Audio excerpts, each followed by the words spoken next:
तो नीतीश कुमार बीजेपी की B team का काम कर रहे हैं। जेडीयू के सारे फैसले अभी नीतीश कुमार नहीं लेते, बीजेपी लेती है। लोजपा के रामविलास पासवान जी की पार्टी के सारे फैसले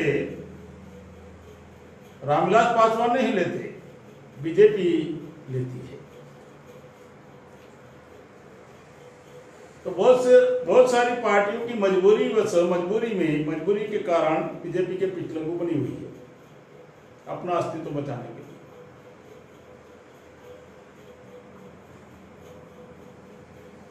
दो 2015 के चुनाव में माननीय लालू यादव जी ने और नीतीश कुमार के गठबंधन की वजह से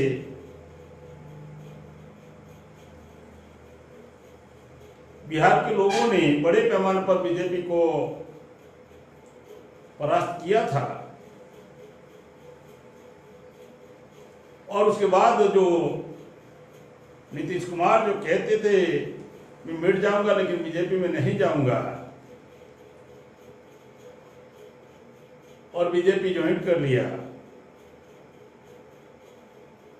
बीजेपी के समर्थन में खड़े हो गए, उसकी नीतियों के समर्थन में खड़े हो गए, इनडायरेक्टली बीजेपी ज्वाइन।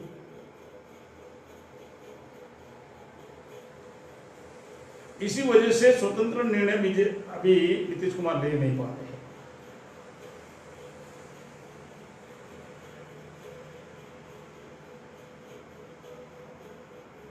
बिहार में लालू प्रसाद जी के राज को जंगल राज के कर बीजेपी और नीतीश कुमार सत्ता में आए थे, और आज की तारीख में उससे भी भयानक लॉ एंड ऑर्डर की परिस्थिति है। कानून व्यवस्था की उससे भयानक परिस्थिति है। लॉकडाउन में अगर ऐसा हो रहा है, गोपालगंज में जेडीयू के एमएलए ने 3 हत्या कर दी।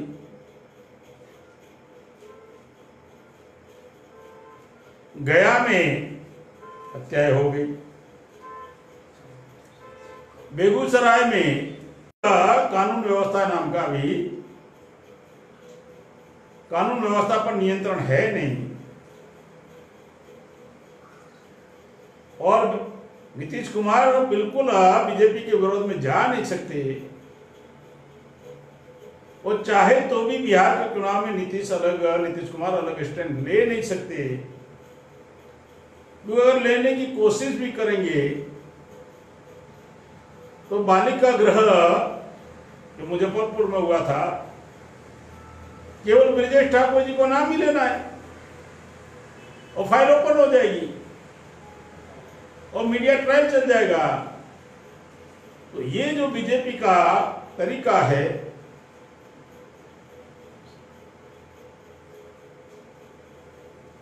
बहुत भयानक तरीका है। एक तो ईवीएम का प्रलोभन देने का और दूसरा डरा कर रखने का। इसीलिए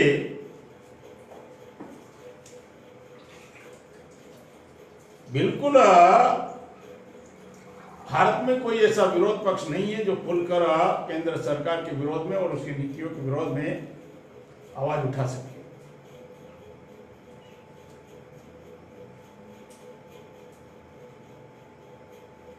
बहुजन मुक्ति पार्टी ने 3 साल अपनी तैयारी की है। 200 विधानसभाओं में हम लोग पूरी ताकत के साथ चुनाव लड़ेंगे।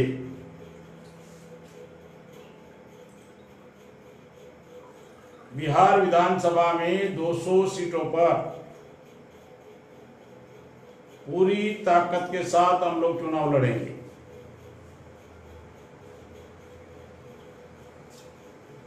और इसके लिए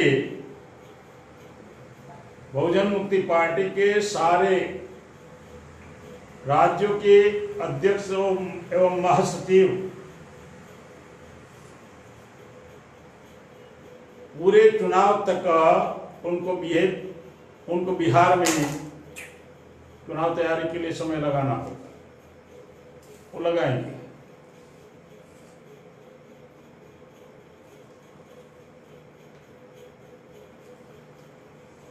पूरे भारत की परिस्थिति ये है, खास करके बिहार की बात कर रहा हूं और पूरे भारत की परिस्थिति की भी बात कर रहा हूं।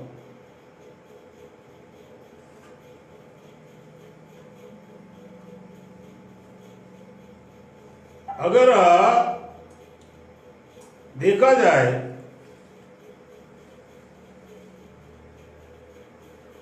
तो जो कोरोना की वजह से बीजेपी ने मजदूरों का जो हाल किया,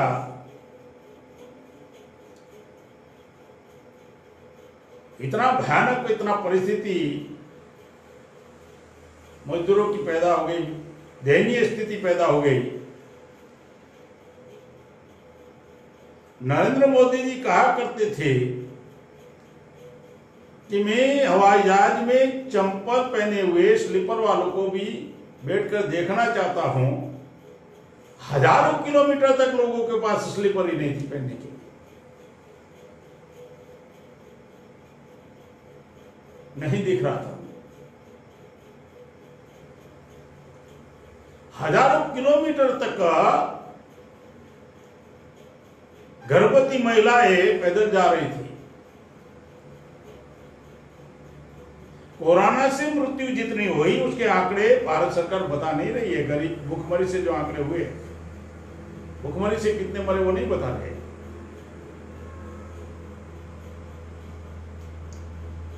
जब 5,000 लोग 5,000 केसेस थे तब ट्रेनें बंद रखा। अभी 2 लाख, आज की तारीख में 2,17,000 केसेस से अनलॉकडाउन कर दिया।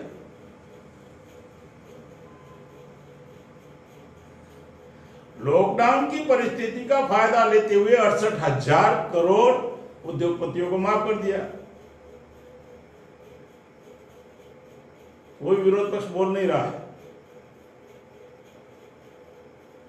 SC ST के क्रिमिलियर के संदर्भ में उनका आरक्षण खत्म करने का इनडायरेक्टली निर्णय ले लिया।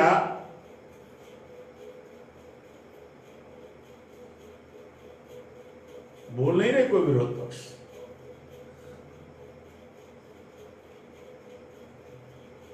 ना बोलने की उनकी बहुत सारी मजबूरियां हैं।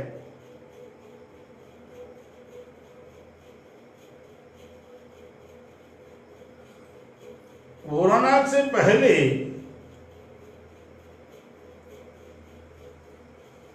और कोरोना की परिस्थिति ज्यादा भारत में पैदा हो गई, इसका मूल कारण है 80 लाख लोग विदेश से आए, उसमें केवल 15 लाख लोगों को एयरपोर्ट पर स्कैनिंग किया गया और 65 लाख लोगों को ऐसे ही जाने दिया।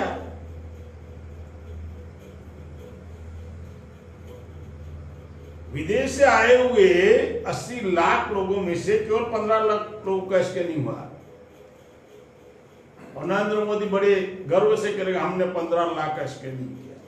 तो 65 लाख की तो बात बताओ कि बिना स्कैनिंग के हमने भेज दिए लोगों को।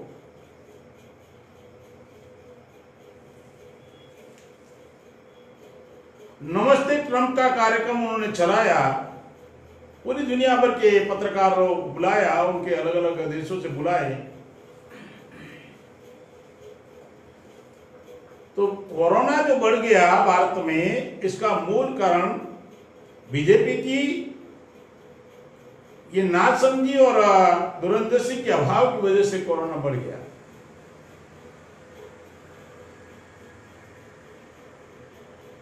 बगैर सोचे लॉकडाउन कर दिया गया। इस परिस्थिति के विरोध में कोई बोलने को तैयार नहीं है, कोई विरोध पक्ष।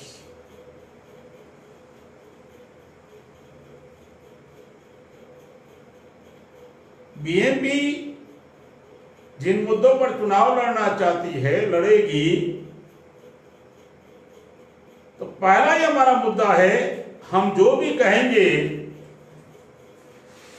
100 रुपये के स्टैंप पेपर पर लिखकर कहेंगे। जनता को अधिकार देंगे कि हमने अगर आपको जो कमिटमेंट किया वो अगर पूरा नहीं करते, आप हमारे पर विश्वासघात का केस दायर कर सकते हैं। मुझे नहीं लगता भारत में कोई पार्टी अपना मैनिफेस्टो 100 रुपये के स्टैंप पेपर पर लिखकर दे सकती है।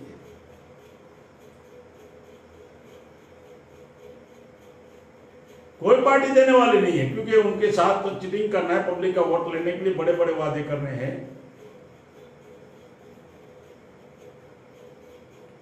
तो इसमें जो मुद्दे हैं उसकी नकल भी कोई पार्टी कर नहीं पाएगी।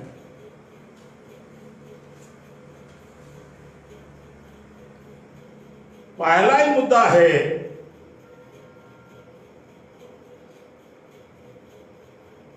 जाति जनगणना होनी चाहिए।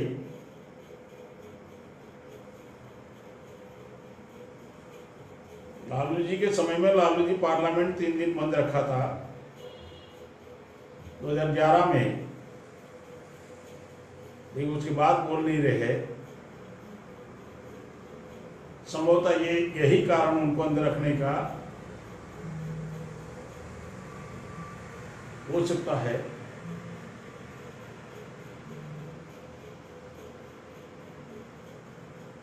जाति जनगणना का मुद्दा होना चाहिए 20 फरवरी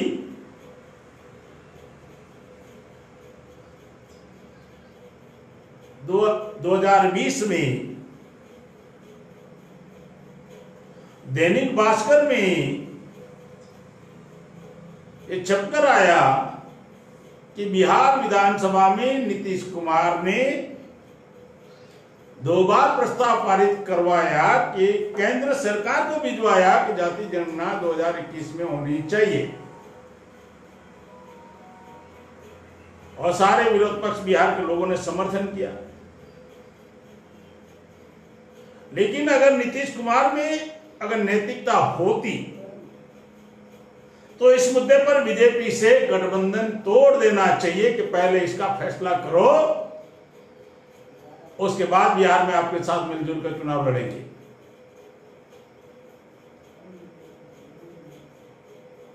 केवल ओबीसी को गुमराह करने का मुद्दा है ताकि अप्रैल से शुरू सर्वे करने वाले थे। आप इस मुद्दे पर कोई बोल नहीं रहे, तो बहुजन मुक्ति पार्टी बिहार का चुनाव में मुख्य मुद्दा जाति जनगणना का बनाएंगे, निश्चित तौर पर हम बनाएंगे।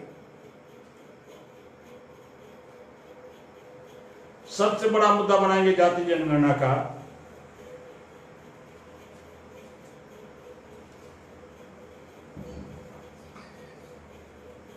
ताकि अगर बीजेपी जाति जनगणना, केंद्र सरकार जाति जनगणना नहीं करवाएगी और आश्वासन देगी तो फिर चुनाव है ना, फिर 22 में उत्तर प्रदेश का भी चुनाव है ना। जाति जनगणना का नंबर 1 का इश्यू होगा और वो नेशनल इश्यू होगा। बिहार के चुनाव में केंद्र में रहेगा जाति जनगणना का मुद्दा। जाति जनगणना क्यों जरूरी है?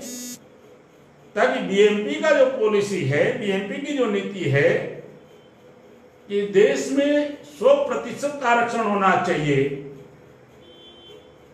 जिसकी जितनी संख्या उसका उतना प्रतिनिधित्व। तो ये आंकड़े ये आंकड़े जाति जनगणना से उपलब्ध हो सकता है।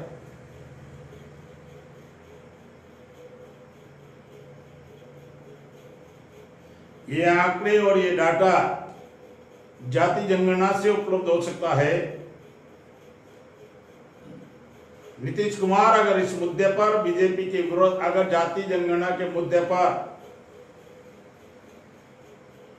बीजेपी से अगर गठबंधन तोड़ देगा तभी अभी एमबीसी और ओबीसी के वोट उसको मिलने वाले, अन्यथा मिलने वाले नहीं है। अब एमबीसी ओबीसी के लोग भी जागृत हो गए कि बार बार हमारा इस्तेमाल कितना होगा। इतनी नैतिकता लग नहीं रही है नीतीश कुमार जी के अंदर। मैं ये एमबीसी और ओबीसी को बताना चाहता हूं कि इस मुद्दे को बड़े पैमाने पर हम लोग को आवाज उठाना होगा। ये नेशनल ये इश्यू होगा मेन।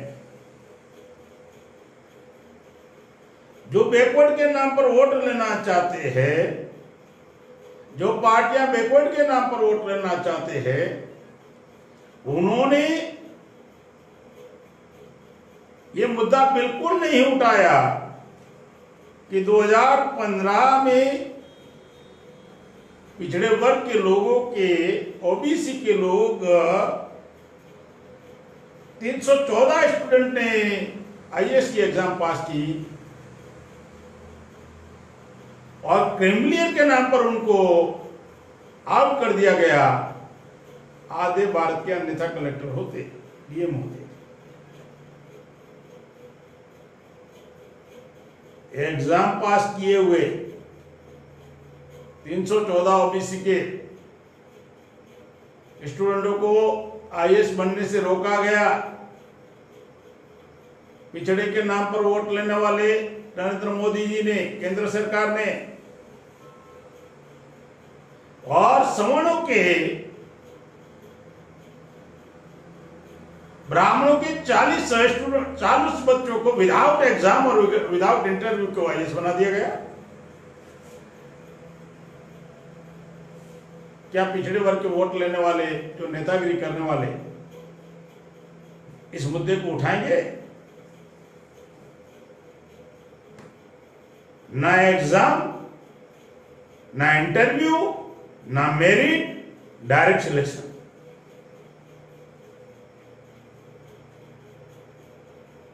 इस संदर्भ में एक भी शब्द नीतीश कुमार ने नहीं बोला, एक भी शब्द कांग्रेस ने नहीं बोला, एक भी शब्द बैकवर्ड के नाम पर वोट लेने वाले लोगों ने नहीं बोला।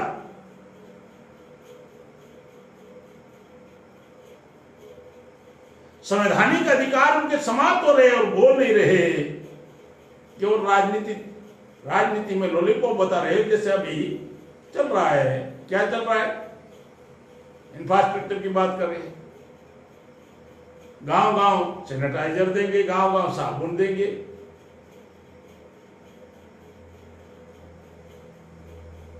क्या सैनिटाइजर और साबुन से मुजफ्फरपुर का बालिका कांड के लगे हुए धब्बे धुल जाएंगे क्या?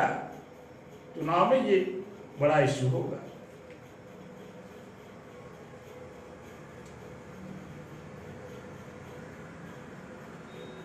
नंबर 3, देश भर में CAA,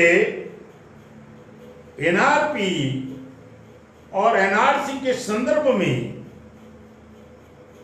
बड़े पैमाने पर टारगेट किया गया। उसमें SC ST OBC को बड़े पैमाने पर टारगेट किया गया।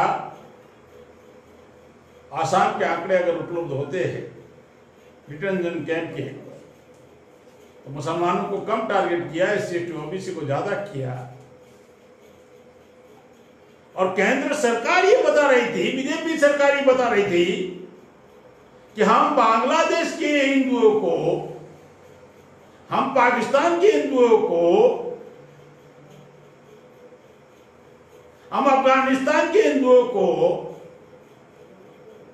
भारत में नागरिकता देंगे और उनको यहां पर स्टेबल करेंगे। 14 करोड़ लोग भुखमरी से मरे और 14 करोड़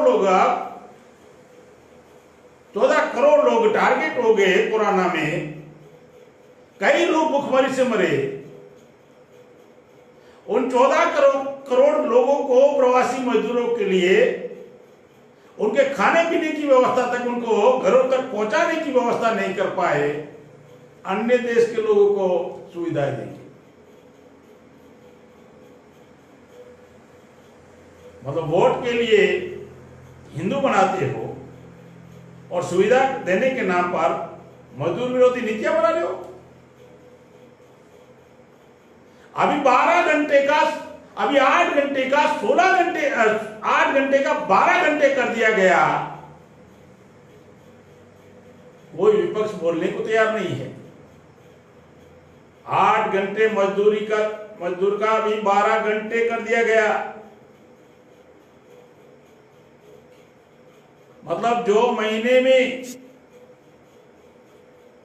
240 घंटे काम होता था, 8 घंटे इंटू 30 दिन के 240 घंटे, अब हो जाएगा कितना?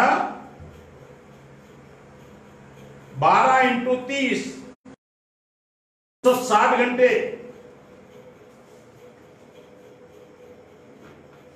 12 इंटू 30 360 घंटे।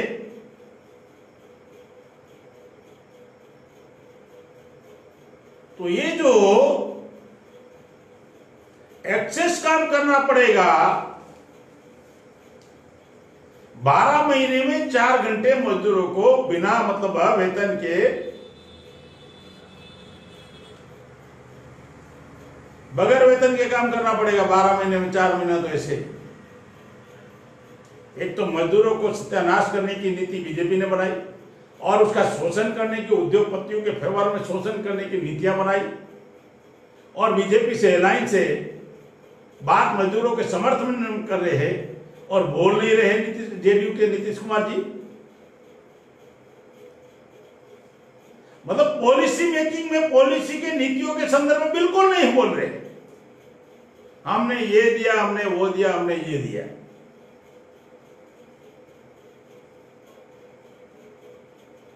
तो ये जो तरीका है एनआरसी के संदर्भ में, पूरे देश भर में मुसलमानों को टारगेट किया जा गया, तो उस वक्त खुलकर जो स्टैंड लेना चाहिए, ऐसा विपक्ष ने स्टैंड लिया हो, कांग्रेस ने तो बिल्कुल नहीं लिया। और अन्य पॉलिटिकल पार्टियों ने कोई स्टैंड लिया हो, ऐसा कोई दिख नहीं रहा है। केवल अखबार में बयानबाजी जरूर किया होगा, लेकिन बहुजन मुक्ति पार्टी भारत में जहां जहां शाहीनबाग चले वहां उनको समर्थन किया और आज भी हम समर्थन में है। एनआरसी के विरोध में है। एनआरसी होना चाहिए तो डीएनए बेस होना चाहिए।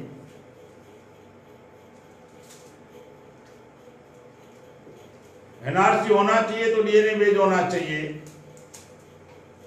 तो इस संदर्भ में विपक्ष बीजेपी के विरोध, केंद्र सरकार के विरोध में, या कांग्रेस को छोड़, कांग्रेस या अन्य पार्टियां इस संदर्भ में बोल नहीं रही।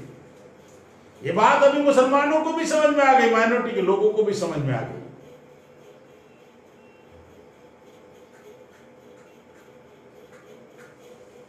बड़े पैमाने पर अभी माइनॉरिटी को भी समझ में आ गई कि हमारा इस्तेमाल केवल राजनीति में चुनाव के वक्त होता है।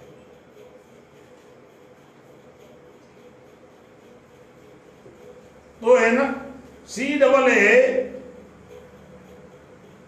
NPR और एनआरसी के विरोध का स्टैंड बहुजन मुक्ति पार्टी का होगा। हम एनआरसी का समर्थन एक ही शर्त पर करेंगे।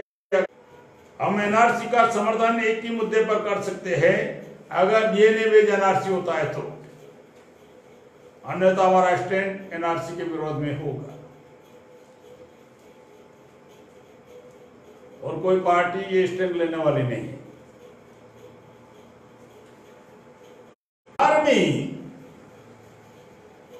पिछली बार भी हमने मुद्दे उठाए थे बिहार की भूमि उपजाऊ भूमि है, राजनीतिक तरीके से भी और वैसे भी उपजाऊ भूमि है, लेकिन सरकार के पास कोई योजना नहीं है।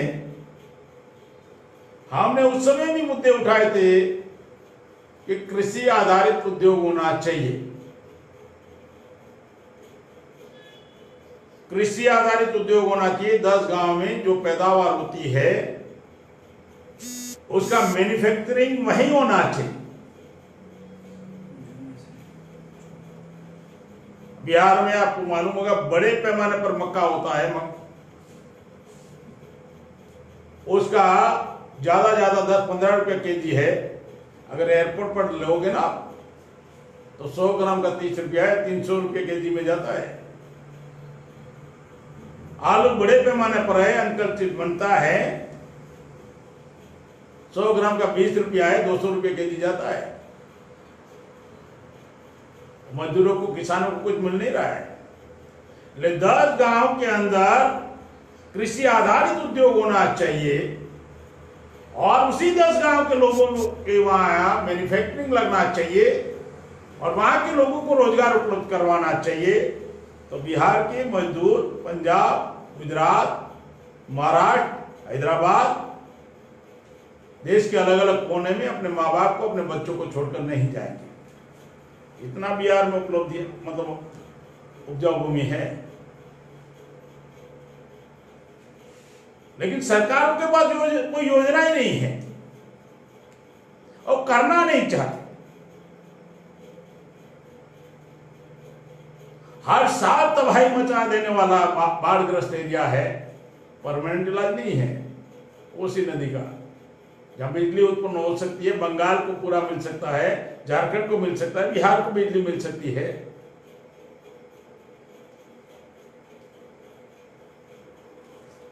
सरकार के पास कोई योजना ही नहीं है और करना भी नहीं चाहते। इसका नतीजा बिहार के लोग भुगत रहे हैं। कृषि आधारित उद्योग होना चाहिए, बहुजन मुक्ति पार्टी का क्लियर स्टैंड है।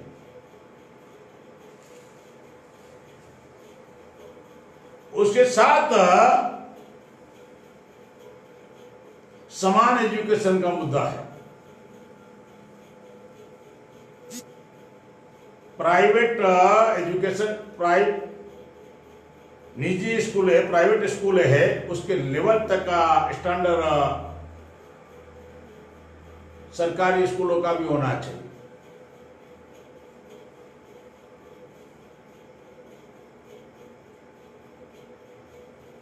अर्थात कलेक्टर का बच्चा और मजदूर का बच्चा एक ही क्लास में पढ़ेगा, एक ही सिलेबस हो,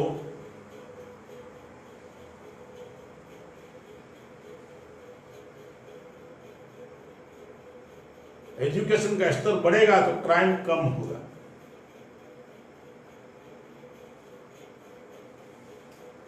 भारत सरकार भी अजीब तरीका का तंत्र बना कर रखा है। जिस देश में एजुकेशन पर ज्यादा बजट होता है वहां का क्राइम रेट कम होता है, क्योंकि पढ़ा लिखा एजुकेटेड व्यक्ति क्राइम करने से 10 बार सोचता है। तो क्राइम को रोकने के लिए तो बजट ज्यादा है, भारत सरकार कर रही है, और एजुकेशन के ऊपर बजट ही नहीं एलोकेट कर रही है। जिस देश का एजुकेशन का बजट ज्यादा होता है वहां क्राइम कम होता है। भारत में एजुकेशन के ऊपर बजट कम है, क्राइम रेट ज्यादा है। तो क्राइम को रोकने के लिए बजट की व्यवस्था कर रही है दिखावे के लिए, एजुकेशन के ऊपर नहीं कर रही है। और इसके लिए कोई राज्य सरकारें प्लान बना रही है, ऐसा दिख भी नहीं रहा है।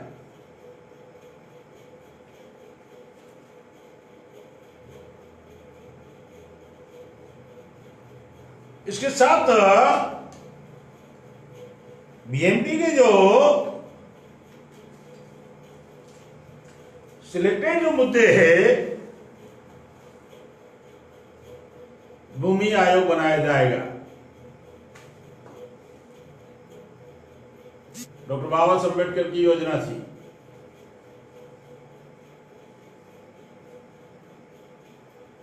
चौदह जुलाई 1947 में बाबा साहब ने नेहरू के सामने प्रस्ताव रखा कि इस देश में भूमि की मर्यादा तय हो, कि इससे अतिरिक्त भूमि कोई रख नहीं सकता, एक मर्यादा तय हो। नेहरू ने 21 जुलाई 1947 में इसको ठुकरा दिया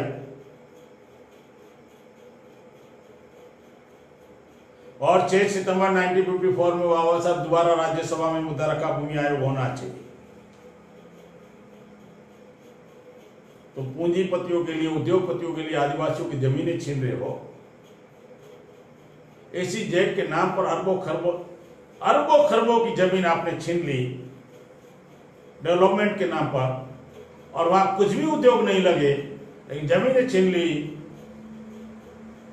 भूमि आयोग बनाया जाएगा, भूमि की मर्यादा तय हो, जो भूमि विहीन लोग हैं उसमें वो भूमि वितरण होगा।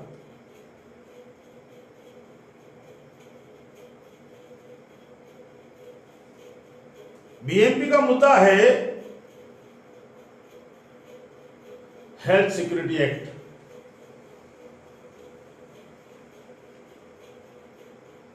इस तरह फूड सिक्योरिटी एक्ट बनाया लेकिन अमल नहीं हुआ। राइट टू लीव का अधिकार है हमारा संविधान के अंदर,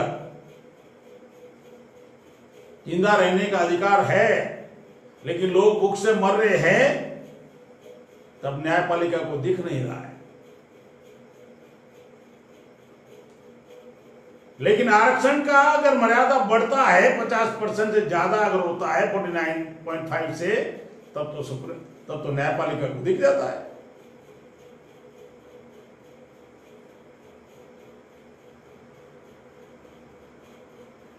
हेल्थ सिक्योरिटी एक्ट बनाया जाएगा, जो हेल्थ के साथ खिलवाड़ करेगा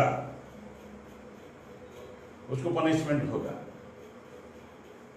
पिछली बार चिमकी बुखार से कितने बच्चे मुजफ्फरपुर में मारे गए, और हम लोगों ने वहां डॉक्टरों की टीम भेजा तो बिल्कुल वो लोग सीरियस नहीं थे और उन लोग मजाक कर रहे थे। प्रशासन क्या कितना स्कोर हुआ बता रहे थे, शाम तक कितना स्कोर होगा,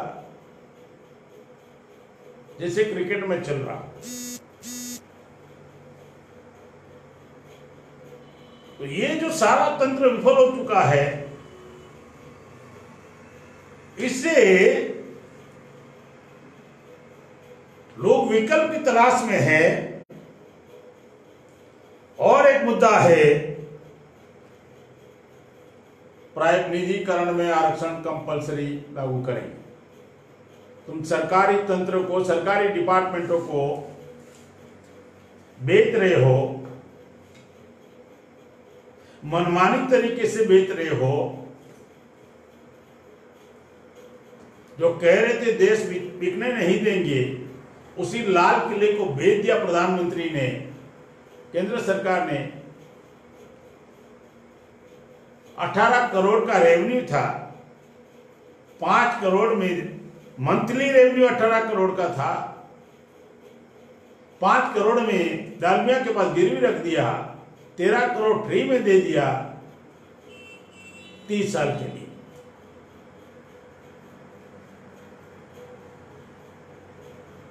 सात एयरपोर्ट बेचा अभी, और सीतारमण ने कहा और बेचेंगे। 7 एयरपोर्ट बेचा। लखनऊ एयरपोर्ट का इनकम 126 करोड़ था सालाना, 47,000 करोड़, 47,000 करोड़ में बेचा। मतलब 70-80 लाख करोड़ फ्री में दे दिया अडानी को 50 साल के लिए। ऐसे 7 एयरपोर्ट बेच दिए गए, और भी एयरपोर्ट बेच रहे हैं, कोल माइंस बेच रहे हैं, रेल का प्राइवेटाइजेशन हो रहा है, 22 रेलवे स्टेशन भी गए, रिलायंस को दिया गया। तो इनडायरेक्टली रिजर्वेशन खत्म करने का कार्यक्रम है। प्राइवेटाइजेशन में रिजर्वेशन है नहीं, तो प्राइवेटाइजेशन में कंपलसरी रिजर्वेशन होना चाहिए। मैं इसीलिए कह रहा हूं, हम जो मुद्दे उठा रहे हैं कोई पार्टी वो मुद्दे उठा भी नहीं पाई।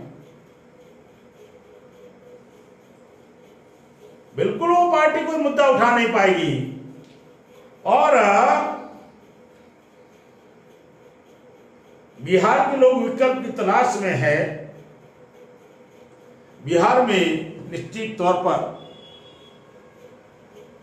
मैं मानता हूं लालू यादव जी के जितना राजनीतिक सूझबूझ थी, लेकिन प्रशासन में उनके समर्थक ना होकर मनुवादी और ब्राह्मणवादी लोग ज्यादा थे, इसलिए उनका पूरा तंत्र फेल हो गया।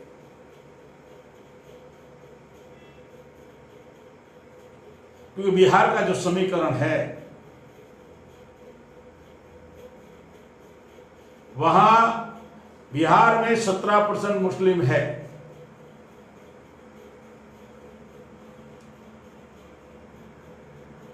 बिहार में लगभग 17 से 18% मुस्लिम है। शेड्यूल कास्ट 17% है, 16 पॉइंट समथिंग है। शेड्यूल कास्ट 17% है, 14 से 15% यादव लोग हैं।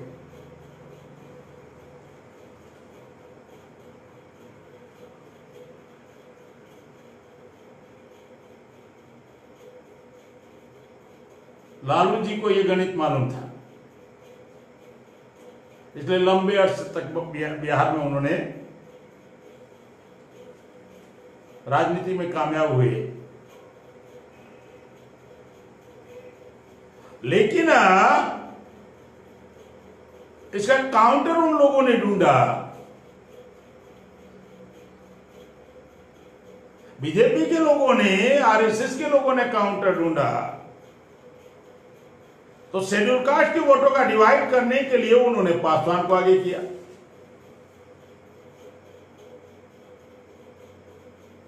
और अति पिछड़े के नाम पर उन्होंने अलग अलग लोकल स्तर के नेताओं को आगे किया।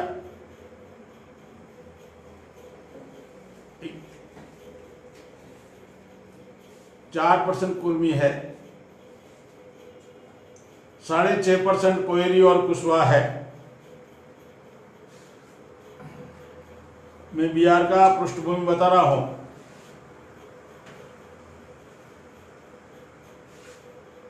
अगर 51% ओबीसी में अगर काउंट करेंगे तो कम से कम 26% एमबीसी के लोग हैं। उसका इस्तेमाल बीजेपी कर रही है, एंटी यादव मेंटालिटी बनाकर। ये गणित अगर बीजेपी के विरोध में राजनीति करने वालों को समझ में नहीं आया तो भी जीरो पर दोबारा आउट हो जाओगे। यही तरीके से उन्होंने उत्तर प्रदेश की राजनीति बीजेपी ने की और मुलायम सिंह समाजवादियों को ठिकाने पर लगा दिया, मायावती को जीरो पर आउट किया।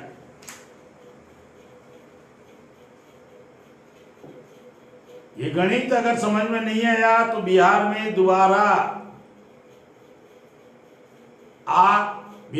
दोबारा बीजेपी के लोग एमबीसी का इस्तेमाल करेंगे।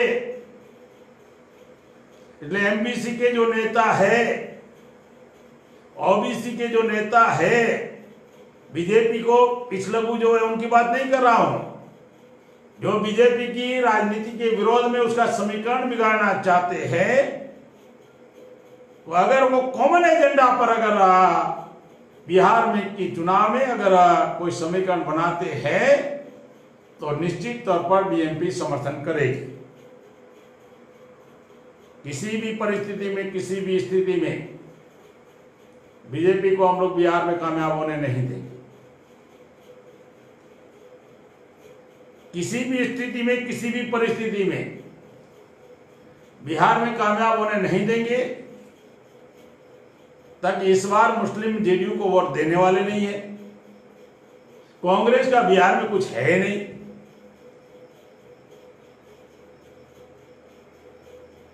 कांग्रेस को जिंदा करना ये बेवकूफी हो जाएगी।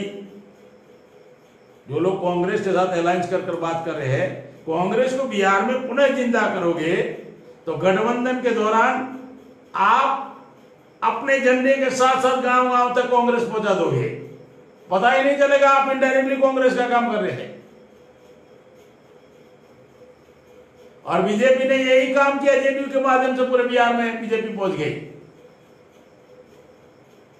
तो बिहार की जो राजनीति करने वाले लोग को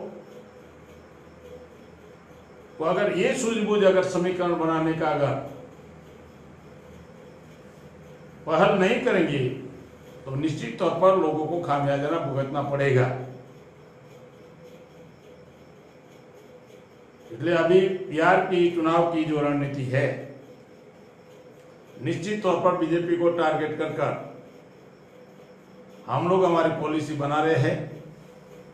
और कॉमन एजेंडा पर अगर बिहार का जो मैंने जातीय समीकरण बताया तो फॉरवर्ड केवल 15% है।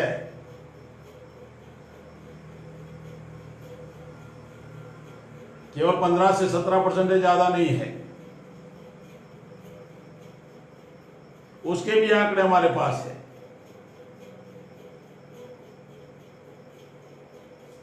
और इसीलिए केजरीवाल बिहार के चुनाव में हस्तक्षेप करने वाला नहीं है, क्योंकि वो कॉम्प्रोमाइज हो चुका है।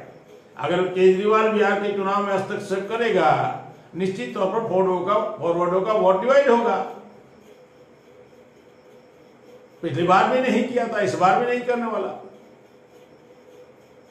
वो अपने वोटों को डिवाइड करना नहीं चाहते। हमारे नेता अपने लोगों का वोट डिवाइड कर देते हैं।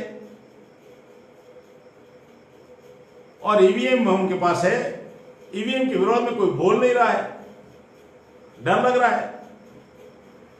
तो इस बार हम लोग इस चुनाव में आक्रामक तरीके से 200 सीटों पर चुनाव लड़ेंगे। अगर कॉमन एजेंडा पर बहुजन समाज के नेता, SC/ST, OBC और माइनॉरिटी के लोग अगर कॉमन इन एजेंडा पर इकट्ठा आना चाहते हैं तो बीएमपी बिल्कुल समर्थन करेगी। अगर इस बात को नहीं समझते हैं तो आप इनडायरेक्टली बीजेपी को जितवाने के लिए काम में लगे हुए हो। या तो सूझबूझ का अभाव है या दूरंदेशी का अभाव है। और इसका खामियाजा पूरे भारत की प्रजा को भुगतना पड़ रहा है। बीजेपी का जमीनी लेवल पर कुछ भी नहीं है, इसलिए वो डिजिटल का सहारा लेगी। वो सोशल मीडिया में पेड वर्करों का सहारा लेगी। गुजरात में जब पटेलों का आक्रामक आंदोलन था तो अमित शाह एक भी मीटिंग नहीं ले पाए थे। और उन्होंने केशवकुंज उधर अहमदाबाद में बैठकर डिजिटल का सहारा लिया था। आप बीजेपी जमीन लेवल पर जाने की स्थिति में नहीं है। मजदूर इंतजार कर रहे हैं और मजदूर सबक सिखाएंगे। एक मजदूर को जब मैंने पूछा कि आपका इतना हजारों किलोमीटर साइकिल से आए तो क्या अच्छे दिन आ गए, सबका साथ सबका विकास हो गया? तो मजदूर ने जवाब बहुत बेहतरीन दिया था कि सर, बीजेपी ने, केंद्र सरकार ने हमारे साथ जो मोदी ने किया, नरेंद्र मोदी जी ने जो हमारे साथ व्यवहार किया है, तो चुनाव तो आएगा ना हमारा, बिहार में भी चुनाव आएगा ना। जितना मैंने 1100 किलोमीटर साइकिल चलाया बिहार के चुनाव में, मैं निश्चित तौर पर 1100 किलोमीटर बीजेपी के विरोध में साइकिल चलाकर प्रचार करूंगा। 20 लाख मजदूर बिहार में आए तो उनको यह ठान लेना चाहिए, इतना किलोमीटर जितनी परेशानी आपने उठाई, चुनाव में उतनी परेशानी उठाकर बीएमपी को चुनाव में परेशानी उठाकर बीजेपी को सबक सिखाओ, भूलना मत और बिकना मत। भूलना मत और बिकना मत। बड़े बड़े फिर वादे आएंगे, बड़े बड़े सपने दिखाएंगे और अखबार में जनमत बनाएंगे और ईवीएम का इस्तेमाल होंगे। बिहार के चुनाव में चुनाव आयोग को चाहिए ईवीएम का इस्तेमाल ना करे, ताकि कोरोना को देखते हुए हर आदमी उस बटन को दबाएगा तो कोरोना फैलेगा। इसलिए मेरा कहना है बैलेट पेपर का इस्तेमाल करो, नहीं तो चुनाव आयोग कोरोना बिहार में पहुंचा देगा, फैला देगा। चुनाव आयोग ईवीएम का इस्तेमाल कर गांव जितने बूथ है वहां पर हर वोटर्स के पास कोरोना पहुंचा देगा। इसलिए कोरोना को रोकना चाहते हो चुनाव के दौरान, तो ईवीएम का इस्तेमाल चुनाव आयोग ना करे, बैलेट पेपर का इस्तेमाल करे, क्योंकि बैलेट पेपर से कोरोना नहीं फैलेगा।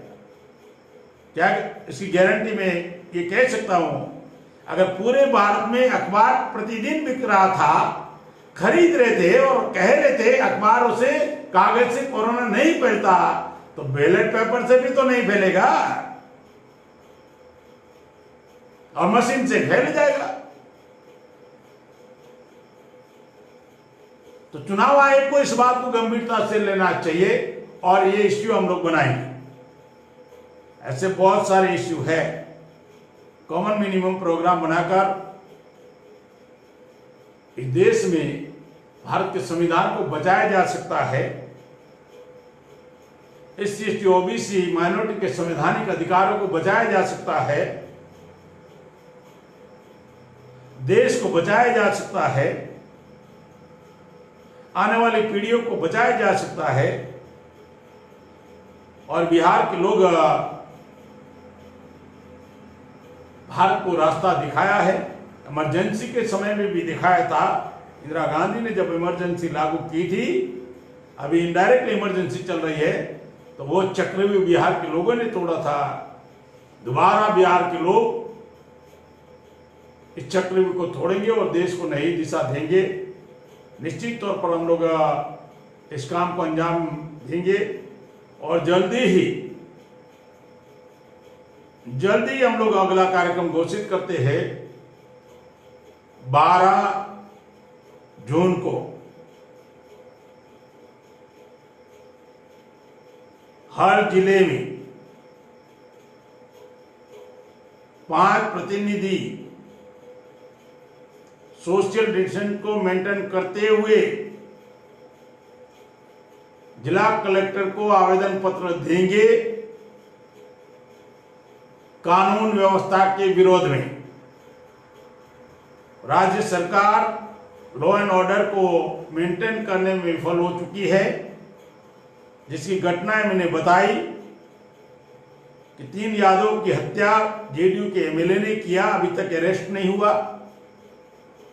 गया में हत्या हो गई, मोतिहारी का केस एमबीसी के संतोष शर्मा की हत्या हुई। गांव गांव अन्याय अत्याचार बढ़ गया है। इस कानून व्यवस्था की लॉ एंड ऑर्डर के विफल होने के विरोध में, राज्य सरकार के विरोध में, नीतीश कुमार राज्य सरकार के विरोध में 12 जून को हम लोग 4 से 5 प्रतिनिधि सोशल डिस्टेंस मेंटेन करते हुए डीएम को ज्ञापन देंगे और ये कार्यक्रम बड़े पैमाने पर हम लोग चलाएंगे। लॉकडाउन परिस्थिति को ध्यान में रखते हुए केवल 4-5 लोग हम लोग जिले में से 4-5 लोग प्रतिनिधि बनकर जिला कलेक्टर को ज्ञापन देंगे और जब परिस्थिति सामान्य होगी तो निश्चित तौर पर बिहार के सारी कमिश्नरियों में बिहार के सारे कमिश्नरियों में और राज्य स्तर की बड़ी रैलियों का कार्यक्रम शुरू करेंगे। अब हम लोग जल्दी ही 200 विधानसभाओं का लिस्ट घोषित करेंगे स्टेप बाय स्टेप। उसमें ABCD बनाया हुआ है और BMP बिहार से अपना अकाउंट ओपन करेंगी। उसकी तैयारी में हम लोग पिछले 3 साल से लगे हुए हैं और ऑल इंडिया के सभी कार्यकर्ताओं को, जो भी BMP के समर्थक है, बहुजन मुक्ति पार्टी के समर्थक है, कार्यकर्ता है, बिहार में अपने जो जान पहचान और जो रिश्तेदार जो भी आपके संपर्क में है, उनको टेलीफोनिक अभियान आप शुरू करिए ताकि दोबारा आपके सामने ये विपरीत परिस्थितियां ना आए। इसके लिए अभी से ही आप इस अभियान को, ताकि हमें मेहनत ज्यादा करना होगा। बीजेपी के पास बहुत सारा उद्योगपतियों और पूंजीपतियों के पैसे हैं, अन्य पार्टियों के हैं। मैं आखिरी बात कहकर बात समाप्त करता हूं। मान्यवर कांशीराम साहब कहा करते थे, मान्यवर कांशीराम साहब कहा करते थे कि 5 साल में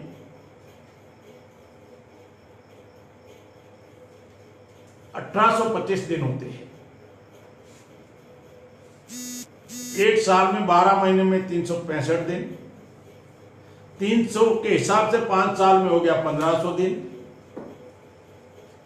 60 के हिसाब से हो गया 5 साल इंटू 60 300 और 1500 और 300 दिन 1800 और 365 में 5 दिन के हिसाब से 5 साल में 25 दिन 1825 दिन होते हैं। 1800 दिन आप अपने परिवार के लिए लगाओ, अपने निजी कामों के लिए लगाओ। अगर केवल 5 साल में 25 दिन चुनाव के समय अगर 25 दिन आपने अगर अपने समाज के लिए लगा दिया, इस देश के हुक्मरान आपको बनने से कोई नहीं रोक सकता है। तो अभी हमारे पास समय है और आज से बिहार विधानसभा की चुनाव की तैयारी BMP शुरू कर दिया है।